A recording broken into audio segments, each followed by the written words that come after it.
Bismillahirrahmanirrahim. Assalamualaikum warahmatullahi wabarakatuh. Jamaah kaum muslimin muslimat rahimakumullah wa hafizakumullah. Utsman bin Mad'un radhiyallahu anhu berkata, Rasulullah sallallahu alaihi wasallam sebagai sahabat karib kepadaku, karena itu pertama aku masuk Islam hanya karena malu kepada beliau, sebab beliau selalu menganjurkan kepadaku agar masuk Islam. Maka aku pun masuk Islam, tetapi hatiku belum mantap kepada Islam. Tiba-tiba pada suatu hari saya duduk bersama beliau. Tiba-tiba ia mengabaikan aku, seolah-olah ia berbicara dengan orang yang di sampingnya. Kemudian ia menghadap kembali kepadaku sambil bersabda, Malaikat Jibril alaihissalam telah datang kepadaku membawa ayat, Innallaha ya'muru bil adli wal ihsan wa ita'i dzil qurba. Sesungguhnya Allah menyuruh berlaku adil, beriman kepada Allah dan berbuat baik, dan mengerti kewajiban terhadap famili kerabat. Maka saya merasa sangat gembira dan mulai meresap iman di dalam dadaku. Maka aku bangun pergi kepada Abu Thalib, pamannya, dan saya beritahu bahwa saya tadi duduk bersama keponakannya. Tiba-tiba ia dituruni atau didatangi ayat ini. Abu Thalib berkata, ikutlah kepada Muhammad, niscaya kamu untung dan terpimpin. Demi Allah, keponakanku itu hanya menganjurkan kepada akhlak dan budi yang baik. Jika ia benar atau dusta, maka ia tidak mengajak kamu kecuali kepada kebaikan. Ketika Nabi SAW mendengar suara Abu Thalib sedemikian, maka ia ingin kalau ia masuk dalam agama Islam. Maka diajaknya masuk Islam, tetapi Abu Thalib menolak. Maka turunlah ayat, Innaka lan tahdi man ahbabka walakinnallaha yahdi may yasha. Sesungguhnya engkau tidak dapat memberi hidayah kepada siapa yang kamu senangi, tetapi Allah memberi hidayah pada siapa yang Dia kehendaki. Dan dalam ayat, Fahal asaitum in tawallaitum an tufsidu fil ardi wa tuqatti'u arhamakum ulaika alladzina la'anahumullahu fa asammahum wa a'ma absarahum. Apakah ada kemungkinan jika kamu telah menjadi pemimpin di atas bumi, lalu kamu merusak dan memutuskan hubungan famili? Mereka yang berbuat demikian itu orang-orang yang dikutuk oleh Allah, sehingga dipekakan telinga mereka, dibutakan mata mereka. Surat Muhammad 22-23. Allah subhanahu wa ta'ala telah berfirman kepada Rahim, Akulah Ar-Rahman dan engkau Rahim. Aku akan memutuskan rahmatku terhadap orang yang memutuskan hubungan, dan aku akan menyambungkan rahmatku kepada orang yang menghubungimu. Rahim itu tergantung dengan arsy, berdoa siang dan malam, Ya Rabbi, sambunglah hubungan orang yang menghubungiku, dan putuskan hubungan orang yang memutuskan hubungan dengan aku. Al-Hasan Al-Basri berkata, jika kamu telah menonjolkan ilmunya dan mengabaikan amal perbuatannya, dan kasih sayang hanya dengan lidah, sedang yang dalam hati mereka penuh rasa benci dan memutuskan hubungan famili, maka mereka akan terkutuk dilaknat oleh Allah Subhanahu wa ta'ala. Maka dipekakkan dan dibutakan mata hati mereka.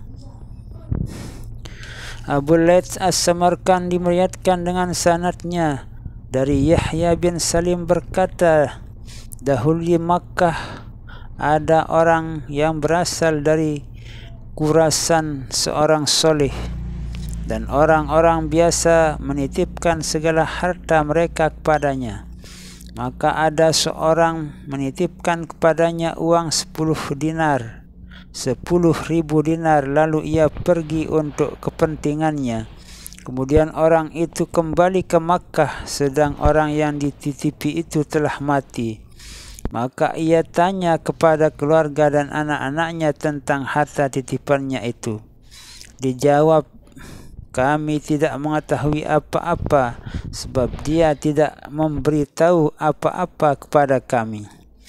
Lalu orang itu bertanya kepada ulama-ulama fuqaha yang banyak sekali di Makkah, saya titip kepada fulan 10.000 dinar dan kini orang itu telah mati, dan saya tanyakan kepada keluarga dan anak-anaknya, mereka menjawab tidak mengetahui hal itu.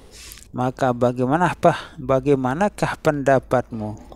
Jawab para ulama yang ditanya itu, kami mengharap semoga orang itu min ahlil jannah. Nanti malam jika lewat tengah malam, maka pergilah engkau ke Zamzam dan panggillah namanya di dalam sumur Zamzam itu. Katakan, ya Fulan bin Fulan, saya titip kepadamu dahulu itu. Maka dilaksanakan nasihat itu dan dipanggil nama orang itu sampai 3 kali. Tetapi tidak ada jawaban apa-apa. Maka ia kembali kepada para ulama yang memberitahu. Mereka berkata, inna lillahi wa inna ilaihi raji'un. Kami khawatir kalau kawanmu itu ahli neraka. Sekarang kau pergi ke Yaman dan pergi ke Birhut. Di sana ada sumur. Jika lewat tengah malam kau panggil, ya Fulan, sayalah yang titip uang kepadamu. Dan ketika ia memanggil 1 kali telah mendapat jawaban. Lalu ditanya, kasihan kau, mengapakah kau di sini padahal kau dahulu seorang yang baik? Jawabnya, saya mempunyai pemilih di Khurasan.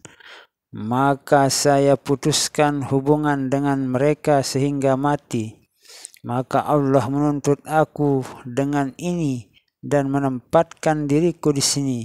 Adapun hartamu masih tetap ada, dan saya tidak mempercayakan harta kepada siapapun, walau terhadap anak-anak saya. Harta itu saya tanam di rumah.